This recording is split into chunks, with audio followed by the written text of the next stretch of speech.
امام بخاری رحمۃ اللہ تعالی علیہ نے ایک حدیث مبارکہ کو نقل کیا جس حدیث کے اندر حضرت عمر فاروق رضی اللہ تعالیٰ عنہ اور ایک یہودی کا آپس میں مکالمہ ہوا، کنورسیشن ہوئی، اور وہ بڑی دلچسپ گفتگو تھی جو امیر المومنین اور ایک یہودی کے درمیان ہوئی۔ جب آپ کی یہودی کی آپ سے ملاقات ہوئی حضرت امیر المومنین سے، تو اس نے کہا ان رجل من اليہود قال یا امیر المومنین، ایک یہودی نے ان سے کہا امیر المومنین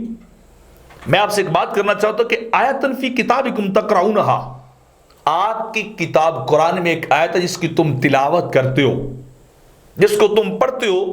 لو علینا معاشر الیہود نزلت، کاش وہ آیت ہمارے متعلق اترتی یا ہم پر اترتی یہودیوں پر، لاتخذنا ذلک الیوم عیدا، ہم اس دن کو ضرور عید بنا لیتے جس دن وہ آیت ہمارے اوپر اترتی۔ تو سوالن اس سے امیر المومنین نے پوچھا، قال ایو آیا، آپ نے فرمایا یہودی بتاؤ وہ کون سی آیت اس کی تم بات کر رہے ہو، وہ کون سا الفاظ اور کلمات قرآن کے جن کی تم بات کر رہے ہو؟ تو اس نے کہا الیوم اکملت لکم دینکم واتممت علیکم نعمتی ورضیت لکم الاسلام دینا، کہ اللہ کا فرمان ہے کہ آج کے دن میں نے تم پہ تمہارے دین کو مکمل کر دیا، میں نے اپنی نعمت کو تم پہ مکمل کر دیا، اور تمہارے لیے بطور دین میں نے اسلام کو چن لیا ہے،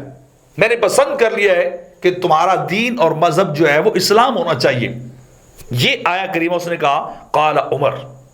اب امیر المومنین عمر بن خطاب رضی اللہ تعالیٰ نے اس کو جواب دیا کہ قد عرفنا ذلک اليوم والمکان الذی نزلت فیہ علی النبی صلی اللہ علیہ وسلم، آپ نے فرمایا کہ او یہودی ہم وہ دن بھی پہچانتے ہیں، ہم وہ مکان وہ جگہ بھی پہچانتے ہیں جب یہ آیا کریمہ ہمارے آقا مولا پیارے آقا صلی اللہ علیہ وسلم پر اتری تھی، ہم سب کچھ جانتے ہیں کہ وہ دن کون سا تھا، وہ جگہ کون سی تھی، وہ لمحات کون سے تھے، وہ مکان کون سا تھا، قد عرفنا، ہم جانتے اس کو۔ اور پھر آپ نے فرمایا کہ ہوا قائم بعرفۃ یوم جمعہ، کہ میرے آقا جمعہ کے دن عرفہ کھڑے تھے، حج والے دن، اس دن کو ہم پہچانتے ہیں، جانتے ہیں کہ وہ جمعہ کا دن بھی ہمارے لیے عید ہے اور وہ عرفہ کا دن بھی ہمارے لیے جا کے عید بنتا ہے۔ یعنی اشارتاً آپ نے اسے بتا دیا کہ جو بات تو ہمیں کر رہا ہے اے یہودی، تو ہمیں تانا دے رہا ہے کہ صرف آیت اترتی تو وہ عید ہوتی، صرف آیت اترتی ہمارے متعلق تو ہم اس کو عید بناتے، اور تم نے اس آیت کی اترنے کو عید نہیں بنایا۔ تو آپ نے فرمایا آپ جانتے وہ جمعہ 7ویں دن آ جاتا ہے، یوم جمعہ تھا، سال کے بعد یوم عرفہ آ جاتا ہے، وہاں خطبہ حج ہوتا ہے،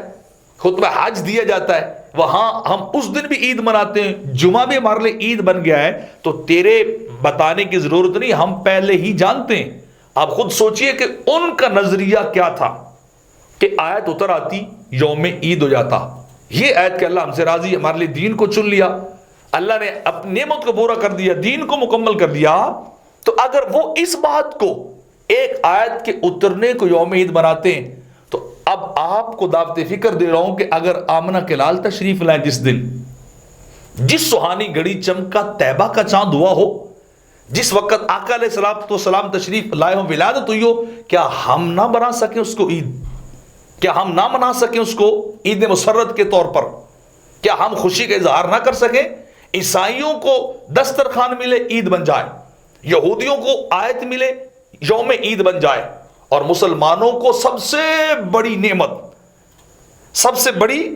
اللہ کی رحمت ملے، اللہ کا سب سے بڑا فضل ملے میرے آقا کی صورت میں، تو کیا پھر فتوے آ جائیں؟ کیا پھر وہاں اعتراضات ہو جائیں؟